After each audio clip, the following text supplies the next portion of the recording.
He was banned from 95% of the world's casinos before he turned 30. Some say he cracked a hidden code that casinos use to tilt the odds in their favor. He simply reversed it. Others whisper his secrets trace back to dark corners of the underworld taught to him by men who shaped the very gambling scene he would one day conquer.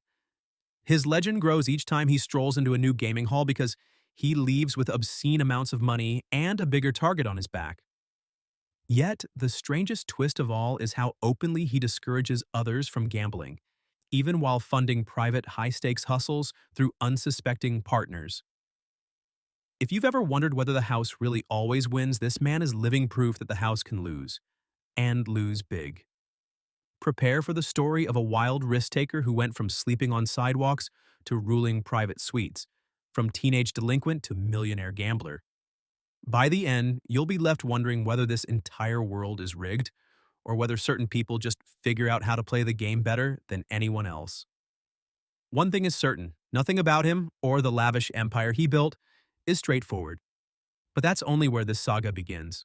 His childhood was, at first glance, picture perfect. Born into an affluent family, he enjoyed the kind of privileges that might have steered him toward elite schools, pristine neighborhoods, and connections to powerful people. Yet none of these comforts kept him from spiraling into a destructive youth that even he admits was fueled by an insatiable curiosity to see how far the limits could stretch. He wasn't rebelling against an abusive family or a harsh upbringing. On the contrary, he liked his parents. They simply couldn't contain him. According to rumors, he started roaming the streets in his early teens, dabbling in petty mischief and quickly graduating to more serious offenses. People who crossed paths with him at the time describe a restless kid with a huge chip on his shoulder. Those close to him say it was more than teenage angst. He seemed determined to test every boundary society put in front of him. As the tension between him and his parents soared, they made a painful choice. They let go, acknowledging they had no clue how to help him turn his life around. Before long, he found himself truly on his own. While other kids went to prom or tried out for sports teams, he was moving in and out of juvenile facilities and seeing an entirely different world. He references his stints among hardened individuals in these facilities as eye-opening experiences. Streetwise hustlers, minor gang figures, and even people connected to bigger criminal networks took notice of his razor-sharp mind. He was a natural at reading people, deciphering their intentions, and sniffing out hidden opportunities. Rumor has it he learned early on that life was rigged in favor of those who cheat best. By the time he reached his mid-teens, he was no longer shocked by anything he encountered. He'd seen every kind of con, hustle, and crooked deal you can imagine. This worldly knowledge set the stage for how he'd later approach the gambling universe. Yet even then, no one could have predicted how big his wins would be, nor how quickly major casinos would move to shut him down. But his surprising pivot from aimless troublemaker to business-savvy investor would come sooner than anyone expected. His transformation began with sheer survival. After he aged out of certain state facilities, he had nothing. No money, no stable place to call home, and little formal education. Homeless for a stretch, he says he found day labor jobs for around $100 a day. It was grinding, exhausting work, yet it served one vital function. It gave him something to save. While others in his situation might have drifted into more dangerous avenues, he became fixated on entrepreneurship. He scraped together every penny, eventually launching a small local business. No one took it seriously at first, but that initial venture not only made enough profit to keep him afloat, it gave him the confidence to go bigger. One business turned into two, then three. To the shock of friends and onlookers, he sold his growing string of small businesses and claimed he had retired by his mid-20s. On paper, he was set for life. Yet this newfound comfort didn't satisfy him for long. Retirement felt stagnant. He craved bigger risks, and Las Vegas was calling his name. He hopped between Miami and Los Angeles, enjoying the sunshine, nightlife, and endless parties. However, every few weeks, a different, more intense scene beckoned. The neon lights of Sin City. The word sin in that nickname did not deter him. If anything, he was intrigued by the possibility that the gambling capital of the world had hidden angles he could exploit. After all, the street knowledge from his youth taught him to look for cracks in any system.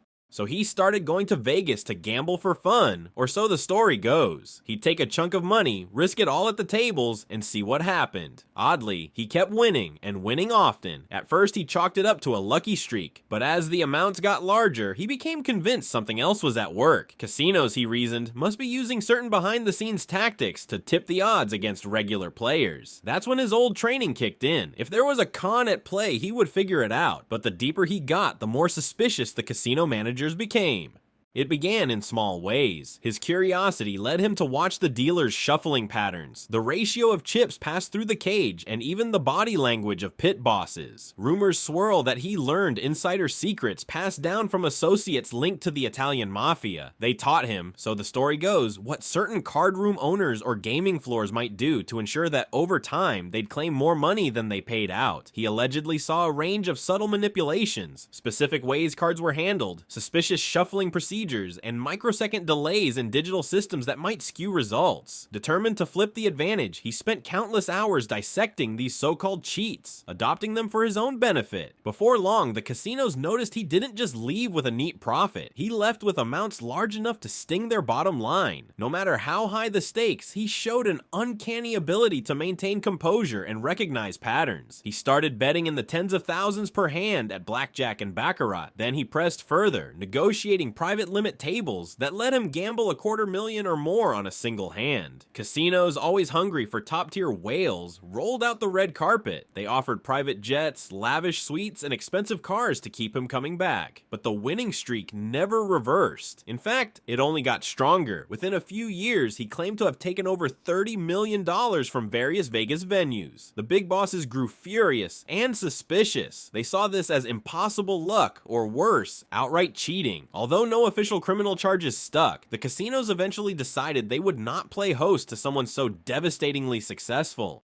Before long, he was barred from stepping foot into nearly every major gaming hall. Some banned him politely, acknowledging he was too skilled. Others concocted bizarre excuses, or, as rumors suggest, even fabricated claims to label him persona non grata. The quiet swirl of scandal gave way to public curiosity. Who was this gambler outsmarting the biggest casinos on Earth? And once the casinos shut their doors to him, new chapters of his life sprang up in unexpected ways. Although he never brandished a membership card to any mafia crew, it's no secret he had run-ins with various underworld figures. Whispers of made men guiding him from a young age persist in certain circles. In one account, he hints that men wearing tailored suits took him under their wing, teaching him to see past casino glitz and spot the real illusions. Whether that's fiction or fact, the security teams in Vegas took no chances. Multiple properties refused to let him inside. Some gave flimsy reasons like security concerns or trespassing from the lounge area. Others claimed he posed a threat to their staff, or that he bent the rules to gain an advantage. But the gambler insisted it was all invented. One story has him being banned for touching too many forks in a private high-roller dining room, an explanation so surreal it became legendary among casino insiders. The more he won, the more elusive he became. The big gaming corporations had entire files on him, filled with photographs, betting histories, and personal intel. Employees were trained to spot him immediately. If he dared to set foot on the premises, security would corner him at the door. Some speculate that well-connected underworld figures demanded the casinos pay him to stay away rather than risk public humiliation. Others suspect the casinos spread rumors about a mafia link to smear his reputation. Through it all, he maintained a facade of calm amusement. He always responded with a sly grin as if to say, "Yes, the system's rigged. I just rigged it in my favor." But behind the scenes, a storm was brewing in his personal life. Family struggles came knocking at the very peak of his success, reminding him that no matter how much money he had, he couldn't buy unconditional acceptance. And that was never clearer than when he tried to prove to his father that he'd finally turned his life around. From the outside, he seemed like a high-rolling superstar who feared nothing. Yet if there's one role he played less confidently, it was that of the son longing for parental approval. He'd spent much of his teenage life in and out of trouble, forcing his parents to make the difficult choice of letting him go, hoping he would find a new path on his own. Even after he became wildly wealthy, they didn't know quite how to react. His father especially stayed wary. Having witnessed decades of reckless behavior, the older man questioned every claim of newfound stability. In one emotional emotional turning point, the gambler flew his father to Vegas during a winning streak that had already netted millions in profit. He arranged for a Maybach to pick him up at the airport, a private presidential suite at a premier hotel, and the sort of VIP treatment reserved for top earners and top losers. Casino staff, including the vice president of the property, personally greeted them, bending over backwards to keep him in a betting mood. His father reportedly stood there, speechless, as the gambler casually explained he'd been raking in millions over the past few months. The glitzy suite, the personal butlers, and the hushed awe of casino executives told the father more than words ever could. Friends say that marked a defining moment in their relationship. Suddenly, the father saw tangible evidence of a son who'd changed from that rebellious teen into a powerful figure on the Vegas scene. But money alone couldn't heal every rift. The gambler admits to decades of regrets, dropping out of school, hurting people along the way, and distancing himself from good parents who genuinely wanted to help him. Even as he soared to unimaginable financial heights, deep-seated guilt lingered. That tension manifested in how he approached the rest of his life. Lavishly, yes, but always with a quiet sense that something was amiss. And his next big move would only magnify these contradictions. All that glitters isn't gold, and nowhere is that clearer than in the plush penthouses and private gaming salons of Las Vegas. For a while, his days blurred into one endless party, exotic cars on standby, champagne at breakfast, designer suits by lunch, and private flights whenever he felt like changing scenery. The gambler had fully embraced the city's indulgences, hosting gatherings where the guest list included celebrities, music artists, and a rotating cast of people who found him captivating, or simply wanted a cut of his luck. Yet, even in the midst of limitless luxury, he called gambling a sinful, dirty, evil world. Some nights he would vanish from the neon skyline to explore the grim reality beneath the strip, descending into the tunnels where the homeless seek shelter from scorching desert heat. Rumor has it he passed out meals and supplies, confounding those who only knew him as the confident gambler who burned through more in a single bet than most earn in a lifetime.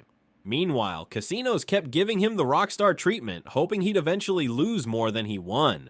Companies that recognized his potential to break the bank were in a constant tug of war with their own greed. Was it worth the risk to let him play at higher and higher limits? Or should they freeze him out, brand him a cheat, and keep him far from their tables? He found the contradictions almost laughable. They wanted to fleece him, but he turned the tables by discovering how they fleeced everyone else. Ultimately, the tension snapped when ban after ban rolled in. Those golden invitations to high-stakes events dried up. The city's powers wanted him gone, and he was forced to adapt once more. Yet, instead of backing off, he decided to take his hidden knowledge underground, forging a new path that blurred the lines of legality. But behind that cunning strategy lay an equally surprising side of him, one that built schools, donated to philanthropic causes, and struggled to reconcile moral values with the means of earning his fortune.